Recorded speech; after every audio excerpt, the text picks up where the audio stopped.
টিউবওয়েলের পানি দিয়া সিরা ভিজাইলে নরম হয়, মুত্তে ভিজাইলে নরম হয়। কোনটা কাজে কোনটা খাবি? আসসালামু আলাইকুম রাহমাতুল্লাহ। প্রিয় দর্শক, মাওলানা ওলিপুরী সাহেবকে একজন ভণ্ড প্রশ্ন করলেন এবং চমৎকার লাজবাব করে দিলেন তাকে জবাব দিয়ে। দর্শক তো চলুন, ভিডিওটা খুব ভালো লেগেছে এবং জাতির উপকারে আসতে পারে, আপনি ভিডিওটা শেয়ার করতে পারেন, অনেকেরই কল্যাণ হবে। দর্শক তো চলুন, উনি কি প্রশ্ন করছেন ওনাকে এবং উনি কি জবাব দিয়েছেন।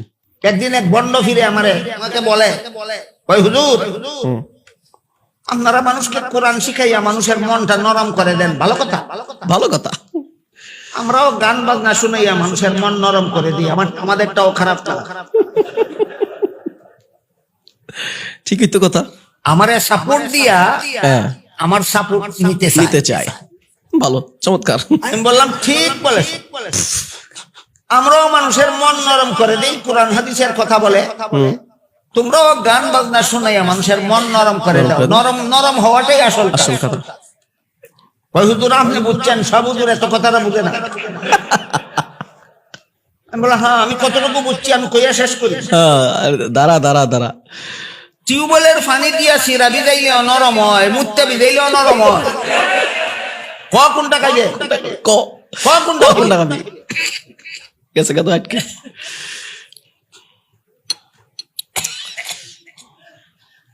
বলেন সিরা নরম করাই আসল কাজ না হালাল উপায়ে নরম করাই বড় কথা? হালাল উপায়ে মানুষের মন নরম করাই আসল কাজ না কোরআন হাদিসের কথার দ্বারা নরম করাই আসল উদ্দেশ্য? কোরআন হাদিসের কথার দ্বারা। আর এক মাজার পূজারি বন্ডয় কয়, হুজুর আপনারা শরীয়ত পন্থী, শরীয়তে তো গান বাজনা হারাম হয়, আমরাও জানি, আপনারা তো হারাম বলবেন। আমরা তো শরীয়ত পন্থী না, আমরা মারিফত পন্থী। মারিফত হাসিল হইলে হারাম শরীয়তের হারাম থাকে না। আউযুবিল্লাহ, ঈমান নাই। মারিফত হাসিল হয়ে গেলে শরীয়তের হারাম থাকে, হালাল হয়ে যায়। আমি কই ঠিক কথা কইছ, বাহ। হইলে যদি কই হইছে না তো বানতো না, তো না ঠিক কথা কইছ। হুজুর আমনে তো কইছেন ঠিক কথা কইছ।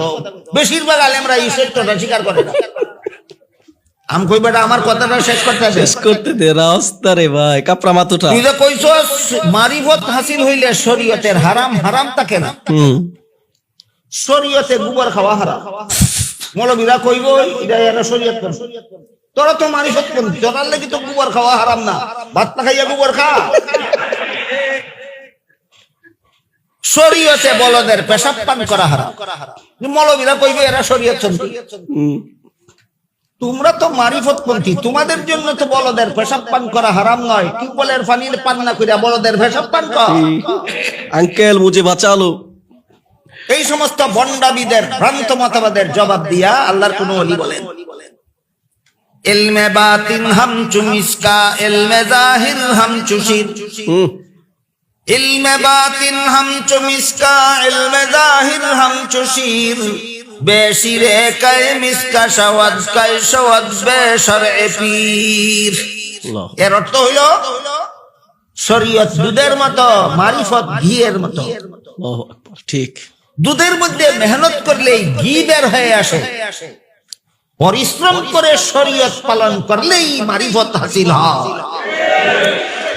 দর্শক, অসাধারণ যৌক্তিক আলোচনা করে থাকেন আল্লামা ওলিপুরী দামাত বরকাতুহু। আমাদের উপরে তার ছায়াকে আল্লাহ পাক দীর্ঘায়িত করুন। অসাধারণ এই সমস্ত কথাগুলো আসলে সচরাচর আমাদের ওয়াজে মাহফিলগুলোতে বক্তারা যখন আসেন বসেন, তখন তারা কিন্তু বিভিন্ন রকমের রঙ্গলীলা করে সময়গুলো নষ্ট করেন।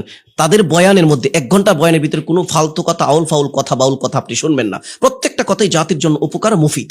তো ওনাদের কথাগুলো আমাদের বেশি বেশি শোনা দরকার। সুস্থতার সহিত যেন শেষ পর্যন্ত আমাদের মধ্যে দীর্ঘ জীবন বেঁচে থাকতে পারেন সেই দোয়া করি। দর্শক, ভিডিওটি ভালো লাগলে শেয়ার করে দিবেন। আসসালামু আলাইকুম ওয়া রাহমাতুল্লাহ।